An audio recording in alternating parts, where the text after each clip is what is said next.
need to go and understand that democracy isn't something that's defined by America to be projected on nations around the world, but notions of democracy are best defined from the people who are participating in the democratic processes in themselves. And Russia just had a democratic election. Now, people say, well, Scott, how could it be a democratic election? There was only one real candidate on the ballot, Putin. The other three were a joke. It was preordained. And the answer is yes, of course. But I just want to remind Americans that there's only two candidates on the ballot when we vote. And we didn't really have much say in getting either one of them on that ballot. That was sort of done by unelected political parties. So be careful when you start talking about limited choices when it comes to election. In 2020, the United States, bragged about the engagement of the American people in the processes. Donald Trump, according to the official statistics, got the second highest number of votes ever in a presidential election, only beaten by Joe Biden, et cetera, et cetera. 66% of Americans participated in that vote. And we're proud of that fact.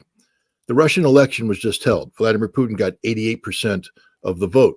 No, that's not surprising.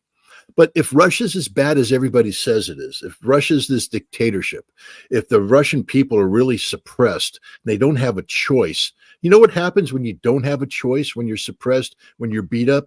You don't participate in the process because you don't believe in the process. You feel hopeless. You feel like there's no reason for me to go out there and do anything. 77% of the eligible voters in Russia participated in this record high. That means that the Russian people believe in the system, not just in the man, but in the system. And that's the most important thing about this. Vladimir Putin is 71 years old. He's healthy right now, et cetera, but he's human like we all are. The Russians know their history. They know what happened the last time they allowed a bunch of, 70-year-old men to run their country for a sustained period of time. It was called stagnation, the stagnation of the Brezhnev era, Andropov, Chernyenko, and it led to the collapse of the Soviet Union in the decade of 1990s. Right now, Putin has won an election. It's a 6-term election. 2030 comes around, he'll be 77 years old. The people that he's worked with for the past quarter of a century to get Russia to where they are, they'll likewise be old. And if he doesn't have a plan for transition, Russia's going to fall into stagnation. That's not going to happen. I had lunch with Russian Ambassador Anatoly Antonov last week, and we talked about the election. I've talked to other senior Russians about this. Without being specific, they said that you're going to see a purge pretty much in Russia going forward. And not the violent purge, not the kind where people go in the gulag and end up disappearing, but Vladimir Putin understands the realities that this is really effectively his last term. If it's not his last term, then there's a problem with Russia. And so he is going to get Russia ready for what's next. And that means that the people that have helped him for the last 25 years are going to be asked to retire. New generation is going to come in. This is a bold political move. Why does Putin believe that he can get away with this? Wouldn't he, if he's a dictator, wouldn't he feel threatened by trying to do something new? And the answer is no. 77% of the Russians voted in favor of this change, of this man to do what's necessary to get Russia to sustain the course that they're on. Russian democracy in action, and it's working pretty good for Russia. Do you think that part of the American strategy in Ukraine is to force Russia to spend money on the military, to attempt to bleed it dry? Well, this is a retro argument that's made, post-fact. First of all, we never thought the Russians could do what they're doing. Right. We thought by sanctioning Russia that they would collapse. So what's happened now is that we've sanctioned Russia, and Russia hasn't collapsed. Russia has built this, assembled this vibrant defense industry that's outproducing all of NATO, and producing good weapons. The Russians are now, again, I love the people, NATO's expanding. We brought in Finland. We brought in Sweden. The Russians went, that's all right. We're going to create 14 new divisions, dozens of new brigades, and checkmate. But see, the Russians have a system that can do that now. And so now what we're doing is to justify what we've done. People are saying, well, we have a new strategy. And that is we're going to try and repeat what happened in the 1970s and 80s, where we got in an arms race with the Russians and we bankrupted them. We got them to spin themselves into oblivion. But that's not happening. You know what's going to happen? You know who's going to spin themselves into oblivion? We are. The United States and NATO, because Russia is so far ahead of us right now. We have to play catch up. So you hear NATO, the European countries are talking about going to a war footing to catch up. America is looking at a revitalized Russian strategic nuclear force, and we go, everything they got outclasses what we have. So we have to get new submarines, new ICBMs, new bombers. And Congress, just so people understand, the replacement missile for the Minuteman III, the ground-based deterrent system, or whatever they call it, the United States Air Force is going to cost, a couple $100 billion. That's a lot of money, by the way. But it just got through its first funding review benchmark by law. And by law, if early on in these programs, if you're already like 12% over, Congress has to call a halt and review it. Otherwise, you're heading down a path where what should have been a $100 million fighter becomes a $12 billion fighter. Right. They were 22% over already. I'm telling the American people right now, this ballistic missile that we want to replace the Minuteman III with is going to cost over $1 trillion. And here's the thing, it isn't going to work. The bomber that we're going to get to replace the B-2 is going to cost far more than they say it's going to cost, and it isn't going to work the way we want it to. The submarine that's going to replace the Ohio-class submarines is going to cost far more than they say it's going to cost, and it isn't going to work. We're bankrupting ourselves. Is the military-industrial congressional complex, and remember, Ike's original speech said military-industrial congressional, and he crossed that out when asked why. He said, well, I'm about to leave office, but I still need a few more votes. I don't want to offend. Is the military-industrial congressional complex so out of control, that no one person has a handle on all of it, and that Congress, it's beyond even Congress's control? What you've just described is an extraordinary, monumental, catastrophic waste. Judge, the Pentagon has run multiple audits, and they've admitted themselves that, there's $1 trillion, that's with a T, dollars, over $1 trillion worth of stuff. They just don't know what happened to it. Could you imagine running a business and then having your accountant come in and say, basically, we don't know where anything is. We don't know where the money went. We don't know what we supposedly bought. It's just not there. I mean, A, your accountant would get fired. B, you should be arrested for fraudulent practices. This is the way it is for America, for the Defense Department, for the defense industry. It's a giant corruption scheme designed to empower politicians through an artificial jobs program. Again, just remember Victoria Nuland, Jake Sullivan, Tony Blinken, when talking about the Ukraine aid package, I thought we were supposed to be giving money and weapons to the Ukrainians so we could help these freedom-loving people stand up against Russian tyranny. It turns out it's a jobs program, and they said so. We do this, and we get money back into the American economy. Defense contractors get contracts. We get money generated, jobs, employment, paychecks. And what they're really saying is members of Congress are secure in their vote because now their constituents are getting the money. If America's economy requires us to generate conflict around the world to sustain it, who's the greatest threat to international peace and security in the world? No question about it. The United States of America. I just want to bring you back to Russia with another question before we get dive a little deeper into Ukraine and then transition over to Gaza. You've been to Russia a number of times. We're going together in June. You have a lot of friends in Russia. I was privileged to interview one of your friends, Alexander, a number of times. Is it fair to say that the sanctions that the United States imposed on Russia and that the United States coerced Western Europe into imposing on Russia have actually had the opposite effect? That Russia's economy is A, more independent, and B, more prosperous than it was before the sanctions were imposed. Is that a fair conclusion? Oh, it's the only conclusion you can reach. The Russians are, look, let's be honest here. the control that America has over the international finance system, the dominance of the dollar, and the way that Congress has allowed anything that touches the dollar to be turned into the potential of congressional action to control the global economy through sanctions. That's a very strong, posture by the United States. And Russia has been severely inconvenienced by the sanctions because the system of global economic transactions that Russia used to seamlessly be a part of has been denied to them. So they've had to make adjustments, and they're still making adjustments. It's difficult to create a new structure of fund transfers, etc. But they're doing it. But meanwhile, while they're doing all this, and this is where it gets amazing because they don't have this thing totally figured out yet. That's why you see some disruptions here, some disruptions there, as the United States threatens India, Turkey, and other people with sanctions, and they have to pause while Russia seeks the workaround. But in the meantime, the Russian economy was supposed to be collapsing.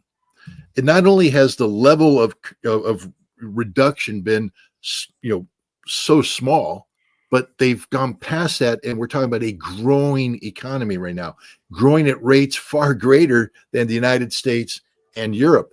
And the other thing it's done is it's compelled Russia to do two things. One, become self-sufficient, which makes them stronger, and two, to develop new markets. And so now they've gone into China, they've gone into India, and they're building these strong, resilient markets that have depth and potential that far outstrips the potential of the Western United States. When Russia was interacting with the Western United States, they were at sort of the maximum benefit Russia was going to get. All Russia could hope for in continuous interaction would be to sustain what they had.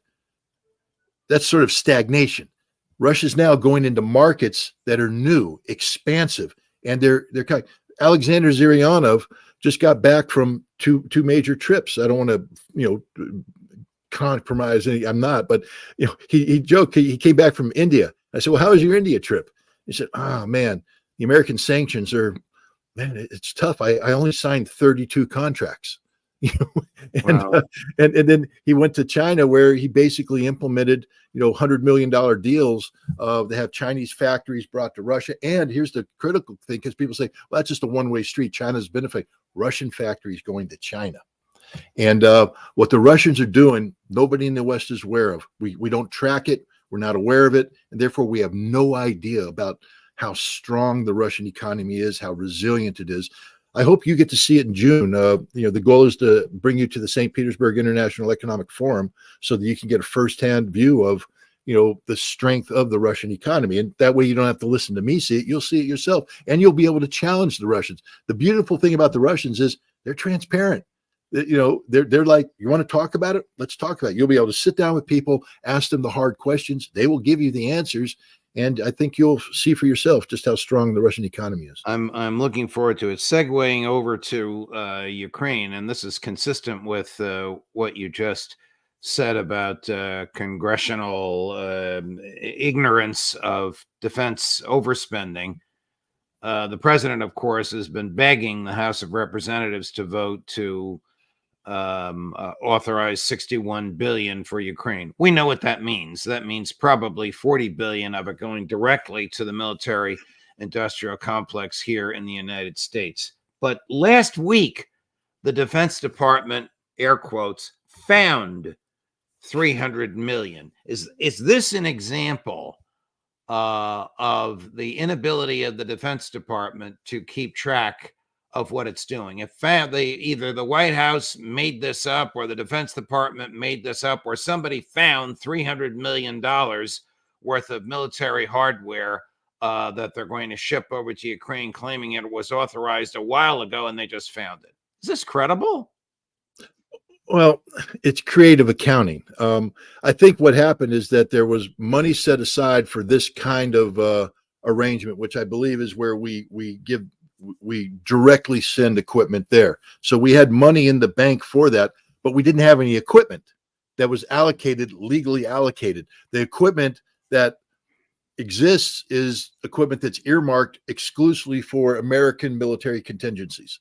And so what I think happened is that the Pentagon said, we need some creative accounting. And some young captain went around and said, here, hey, I think I can assemble, we can make it a case that this equipment here that I just discovered is now can be recategorized, has always been categorized as being capable of being part of this program that you have the money for. So it's very creative accounting. If the United States Congress was doing its job, it would haul in everybody in the Pentagon responsible for this and ask hard questions. And ask for the documentation to back it up. And when they lie, charge them with perjury, ruin their careers, put them in jail. But Congress is complicit in this too. So it's basically the American people that are being misled by our government. I just want to make that statement again. The American people are being constantly lied to and misled by their government about issues that involve your taxpayer money and your national security. On Wednesday, RT Today reported that the recently retired four-star General Raymond Andrzejek, chief, at the time he retired, chief of staff of the Polish army, said Ukraine's losses are in the millions of human beings. Kyiv does not have the resources or manpower to continue the fight, and they know it. I haven't heard anybody else in the West, aside from you and Macgregor and the people on this show, say anything like that. And I'm sure his former bosses in the Polish government did not want to hear it, but he's retired. He's free to speak his mind, and that's what he said. It didn't make headlines over here because it goes against the government's narrative. Yeah. But I mean, it's basic math. I mean, if you're, I don't think people are anymore having problems accepting the fact that Ukraine suffered 500,000 dead at least. There's hundreds of thousands unaccounted for that could take that level up to 750,000 dead. And if we're talking 750,000 dead, now we have to talk about wounded. It's at least 2 to 1, probably 3 to 1 ratio. So, you're now, 1.5, you're 2, you're getting close to over 3 million Ukrainian casualties, 3 million. And that number could be, again, suppressed by the Ukrainians. We don't know the full truth, the numbers of abandoned bodies, etc. But then there's also the issue of, when we talk about human losses, the depopulation of Ukraine that's taking place right now, not only in terms of the population shift that happens when Russia takes over territories and assumes those populations, but the refugees. Ukraine is rapidly becoming a depopulated state, which means that if there's any Ukraine when this is done, they may be in one of these fatal demographic algorithms where they're incapable of reversing the trend. And we're looking at the end of the Ukrainian nation, the end of the Ukrainian people as they disperse around the world. This is the tragic reality of this. All these people who said, we have to help the Ukrainians, we have to help the Ukrainians. All you've succeeded in doing is destroying Ukraine and destroying the Ukrainian people. How much longer can the military conflagration go on? The Russians have made it clear that they're not going to do anything that's, cost ineffective. They have a system in place that allows them to grind away and make these advances and put the pressure on it. They're not going to suddenly say, we need to bring this to an end now. Let's rush everybody in and win the war in one fell swoop, because the risk is with modern weaponry, you're just going to lose a lot of Russians. So they're going to grind away until the Ukrainians collapse. The question is, can the Ukrainians keep feeding in meat to drag this thing through the summer? A Russian general I talked to believes that the answer is no. They think a major collapse is going to occur in the May timeframe, and that this thing could potentially all be over by September. But now what happens? We haven't talked about that. What happens if France starts deploying troops into Ukraine to free up Ukrainian troops to go to the front line? That now complicates the conflict as well. It takes it down a path that could lead to nuclear war. And I want everybody in your audience to understand that if France does follow through in deploying these troops, we are on a path of nuclear war that could happen within days, if not weeks. Yes, wake up today. Why do you think President Macron has made these statements? Is it for, he's talking about sending 20,000 troops there. He even gave the number. Is this for domestic political purposes? Because I can't imagine the French public wants to be involved in a war. They could wake up one morning and find Paris leveled. Well, they wouldn't wake up. It just They're in pairs would be Paris. level. You know, I think he's doing it because, I mean, first of all, America abandoned him. We encouraged Europe to lean forward aggressively on the issue of Ukraine and supporting Ukraine under the premise that we would be there, that we would be backing you up. And they leaned forward aggressively, and America now is pulled back. We're caught up in the silly season of presidential politics. That $60+ billion is tied up in domestic political disputes in Congress. And the French, Macron, is embarrassed, but he's not just embarrassed. This European enterprise that he and the other European political elite have bought into, the European Union, the concept of a strong, independent, viable Europe on the international stage, is in the process of collapsing around him like a house of cards. And if he, having leaned forward, says, well, America's not there, we now have to pull back, what he's saying is Europe is irrelevant, France is irrelevant. So he's been put in one of these very difficult situations where you're darned if you do, darned if you don't, and he's opted to do. And so he's talking about sending troops in. I will tell you right now, there will never be 20,000 French troops in Ukraine because he can't deploy 20,000 French troops to Ukraine.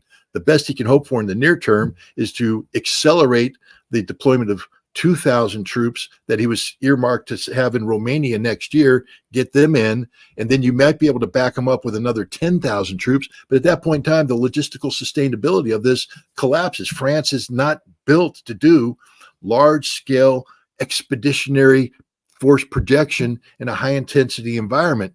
So they'll go in, and here's the problem. See, if he could send in 60,000 troops, 120,000 troops, that might be a different equation, but he's going to send in 2,000, maybe beef it up a little bit more, and they're all going to die because the Russians are.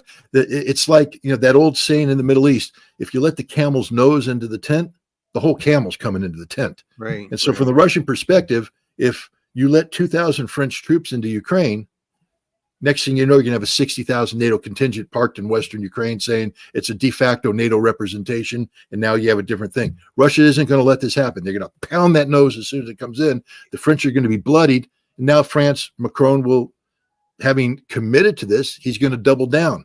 He's going to send in air power. Russia's going to hit that, hit NATO bases, nuclear war. Russia's not bluffing. Vladimir Putin said the other day, Judge, he said nuclear weapons are meant to be used. Well, here's what President Putin said right after President Macron. Cut number 5, Chris. We are ready to use weapons, including any weapons, including those you mentioned, if we are talking about the existence of the Russian state, about damaging our sovereignty and independence. As to the states that say they have no red lines regarding Russia, they should realize that Russia won't have any red lines regarding these states either. Well, anybody that listens to him knows that he's a man who says what he means. And he's not bluffing. And means what he says. Yeah.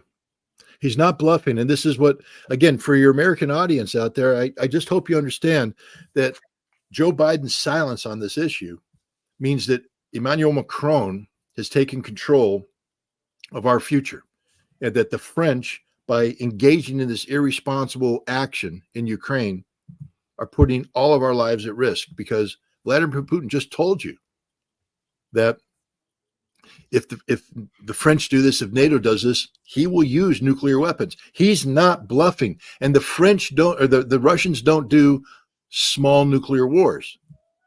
They do nuclear war. So if the decisions that use nuclear weapons, that means he's ready to use nuclear weapons against everybody. I personally believe that he will take Europe off the map and then turn to America and say, do you really want to commit suicide over Europe right now? Because it's no longer theoretical. It doesn't exist anymore. We killed them. And we still have the weapons to kill you. Hasn't Russia effectively defeated NATO already, just in Ukraine? Yes. I mean, look, this Ukrainian gambit will go down in history as the end of NATO. NATO is finished. It's going to take a while for the body to die and to be dismantled and et cetera, or destroyed by nuclear weapons. But NATO is finished. It no longer exists as a credible military organization. Well, all right. Segueing over to Gaza, did the speech by Senator Schumer change anything? It just complicated the the politics of it. Nothing's going to change until Joe Biden cuts off military aid to Israel, till Joe Biden cuts off economic aid to Israel, till Joe Biden tells Bibi Netanyahu that the next time they commit an act of genocide, the United States isn't going to, run interference for them in the Security Council, that we will clear the way for effective International Court of Justice prosecution of you and everybody else in your cabinet. Until that happens, Netanyahu feels that he's empowered. I think it embarrassed Netanyahu, and embarrassed because it was an educational process. A lot of people, including myself, have been operating under the notion that Israel has bought the American Congress, that Israel has bought the American presidency. I think we're seeing a more nuanced take, and this is a little bit more even controversial, that there's an American Jewish Zionist entity that uses Israel as leverage to control the American body politic. That Agreed. The real problem isn't Israel. The real problem is here at home, and this is about a domestic infighting that's taking place amongst that group. And Chuck Schumer, for better or for worse, whether you like him or not. I mean, I know him from my years at Fox. We sat next to each other on a plane once and bonded a bit. He's in the middle of all this. He's the highest ranking Jewish American elected official.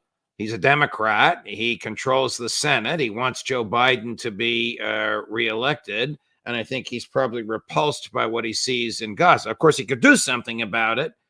And he really hasn't. The president said he liked the speech. Admiral Kirby was asked yesterday, what did the president like about the speech? Here's the question, and here's Admiral Kirby's response. About beyond what he said in the Oval Office, did the president find good about Senator Schumer's speech? Well, the president spoke about the passion with which Leader Schumer made that speech, and the president said that he knows that those remarks they resonate with many Americans out there. Since then, Prime Minister Netanyahu was asked to address the Senate. Senator Schumer said no. Then he asked to address the Republicans only. Senator McConnell said yes. That happened yesterday by Zoom. Last night, Speaker Johnson didn't say leaked, that he's considering inviting Prime Minister Netanyahu to address a joint session of Congress. Professor Sachs says that Netanyahu and his government are a gang of criminals. Do you agree? And if you do, is the American government as criminal because it's funding the IDF slaughter and criminality? Well, in short, yes. Professor Sachs is 100% correct. Israel is a criminal enterprise right now. They're organized as such. The IDF just admitted that they executed 140 Gazans, 50 just the other day in Al-Shifa Hospital, executed. That's a violation of law. They executed prisoners without due process. And we are complicit. We give them the weapons. We give them the diplomatic covering. We are complicit in the crimes that Israel is committing. And I just want to remind people, there was a time when we criticized Benjamin Netanyahu for coming over and interfering in American the political processes, in a presidential election year. That's what he's doing, America. When they invite him in to speak like this is interference in the American political. And if you're a Republican, you should condemn this, because it's we the people that get to make the choice. And we don't allow other leaders to come in and start playing partisan politics to create divisions in a thing. I know you can be against Biden and all that stuff, but you have to be pro-Constitution. You have to be pro-American democratic processes. And this is the most undemocratic thing I can imagine, to allow Benjamin Netanyahu to come in and address Congress during a presidential election about an issue that is fundamentally only the United States gets to weigh in on. If Benjamin Netanyahu isn't happy with this policy, then have his ambassador meet with Tony Blinken. But you don't get to come over here and do this. And when we allow that to do that, we diminish ourselves, because we say that we aren't capable of solving this problem ourselves, and we need to bring in the tool, Benjamin Netanyahu to come in and leverage that in favor. And again, it just shows, it reinforces what you and I talked about. It's not about Israel controlling the United States. It's about American political interest in the United States using Israel as a tool to achieve, political purposes. Here's what Chris is going to put up a full screen of what Netanyahu told the Knesset. We must all unite against U.S. attempts to prevent an Israeli invasion of Rafah. Now, Scott, the Israeli invasion of Rafah will probably be the worst thing that they have done. They chased 1 million human beings out of northern Gaza down to southern Gaza, where Rafah is, saying, get out of the way, we're bombing. Rafah had a population of 250,000. There's now 1.25 million there, 5 times that number. And now they're going to invade and slaughter. And what is the West going to do about it? Nothing. Come on, Judge, we allow Israel to drop food shipments in and have the Gazans run to the food shipment and then bomb them. And we didn't do anything. We allow the Israelis to have Palestinian civilians walk across the street with a mother holding the hand of her son, waving a white flag, and we allow them to shoot the mother and kill her, and we do nothing. We allow Israeli snipers to shoot into a hospital and hit a surgeon carrying out life-saving operations on civilians, and we do nothing. We've allowed the slaughter of over 30,000 civilians. We've done nothing. 18,000 children. We've done nothing. What are we going to do about Rafah? Nothing, because if we were going to do anything, we'd have already done it. But we don't care about the Palestinian people. We talk about them. We pretend to care about them. But if we cared about them, everything you just said, we know what's going to happen. We know what the consequences are. Now's the time for decisive action, not the kind of wishy-washy, political games. We're in a political season right now where Israel, the concept of Israel, is being used as a weapon in American politics. Nobody wants to do the right thing, because the right thing would expose yourself politically at home. You can't be anti-Israel. You can't be against Israel. But right now is the time to be anti-Israel and to be against Israel, because Israel no longer shares values with us. Or if they do, that condemns us, because that means that our values are values that endorse genocidal behavior, that endorse the slaughter of innocent civilians, that endorse the Rafah invasion. If we don't want the Rafah invasion to happen, we can stop it right now with a phone call, but we're not doing that. Here's a line from someone you and I know personally. Hamas is to blame for the Gaza war. Any country would act like Israel is. Robert F. Kennedy Jr. I mean, this is repellent. No country has ever acted like Israel has since Nazi Germany. Look, the concept of tactics used by Hamas, we can get down there, we can parse it out.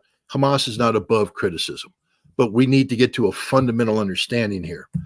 The Gazan people are an occupied people, and under international law, an occupied people have an inherent right of resistance, and the occupiers have no inherent right of self-defense. This is straight up, red letter law or black letter law. Correct. And so RFK Jr. is just 100% wrong on this one, 100% wrong. Yes, I'm not saying that Hamas can't be criticized. No, we all could be criticized. But what I'm saying is, if your fundamental proposition is that Hamas has no inherent right of resistance, then you're wrong. You're wrong, and you've sold out to Israeli interests, and then you're no longer representing the values of the United States people. Or maybe you are. Maybe RFK Jr.'s got this right, Judge. Maybe he knows the American people better than we do. And maybe he thinks that the American people have sold out to everything, all principles and values that the Constitution will not sustain or endorse. Maybe the American people have gravitated so far away from that's where we should be, that RFK Jr. is the guy who's got it right, because it's no longer about doing what American values are, because we have no values. We've sold out. You mentioned these executions. The other day while on air, I got a text from a former student from when I was a professor at Brooklyn Law School, who's now a lawyer in New Jersey. He's an Egyptian American, telling me that his 35-year-old cousin, the head of pediatrics at the Gaza City Hospital, was slaughtered by rapid fire by IDF that burst into the room where he was tending to two babies, not tending to purported Hamas killers, but tending to two babies in a hospital. 35-year-old pediatrician, father of five. This is what those people have to live with. And now, are you ready for this? Here's the Israeli economic interest in cleansing Gaza. Here's former President Trump's son-in-law, Jared Kushner, talking to a professor of Middle East studies at Harvard about what is to become of Gaza when the war is over. This will repulse you, but I don't think it'll surprise you. Once Gazans leave Gaza, Netanyahu's never going to let them back in. Maybe, but I'm not sure there's much left of Gaza at this point. So my sense is I would say, how do we deal with the terror threat that is there so that it cannot be a threat to Israel or to Egypt, right? I think that both sides are spending a fortune on military. I think neither side really wants to have, a terrorist organization enclaved right between them. And Gaza's waterfront property. It could be very valuable to, if people would focus on kind of building up. It's a little bit of an unfortunate situation there, but I think from Israel's perspective, I would do my best to move the people out and then clean it up. Last week in northern New Jersey, there were two Israeli real estate companies offering for sale land in Israel, land in the West Bank, land in Gaza, and the Attorney General of New Jersey reminded them that it's against the law in this state to sell or to attempt to sell or offer for sale real estate with restrictive covenants on it. That is, real estate that you don't own, or real estate that can only be bought by one ethnic or religious group and not by anybody else. Your thoughts? Well, first of all, Jared Trump is the living manifestation of the evils of nepotism.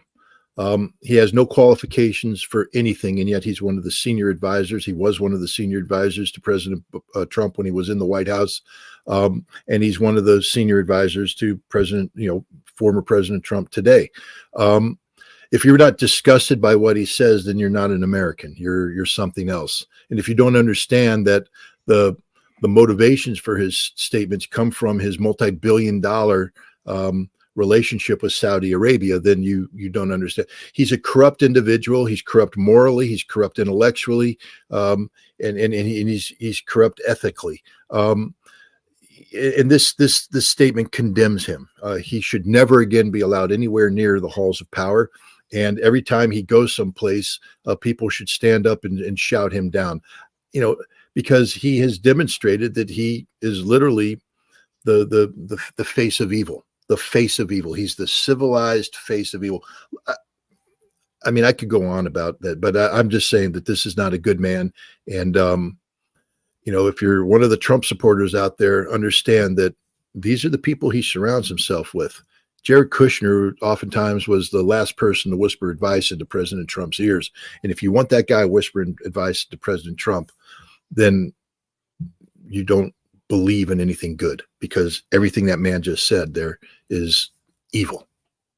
Alistair Crook seems to feel that a resistance might be gathering to the Israeli slaughter in Gaza. And by resistance, he means state actors in the Middle East responding to the pressure put upon them, even though they're autocratic, from the masses of Arabs repulsed by what they see every day on the internet.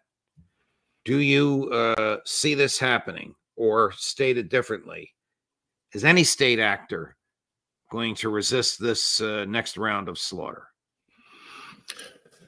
I think, first of all, I agree with Alistair Crook when he says that a resistance is building.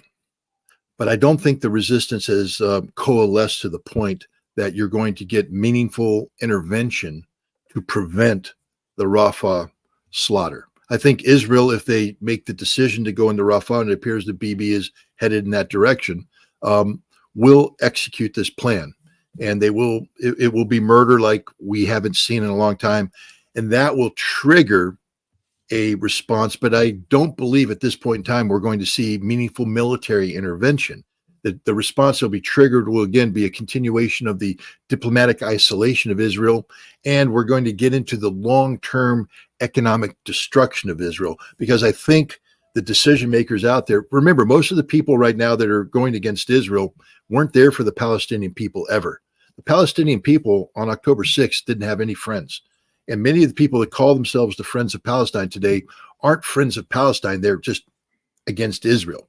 And so they're willing to allow the Palestinian people to be sacrificed to create the conditions under which they can bring Israel into check and maybe even destroy Israel economically. Because the greatest threat to Israel is long-term lack of sustained economic viability. You will see the Jewish population of Israel flee. Hundreds of thousands are already leaving, and when it starts turning into millions in a nation that has 8 million or so people, 9 million, the depopulation will be the end of Israel. And that's the strategy I think that people are looking at: long-term economic, diplomatic isolation of Israel, leading to the depopulation and the diminishment of Israel.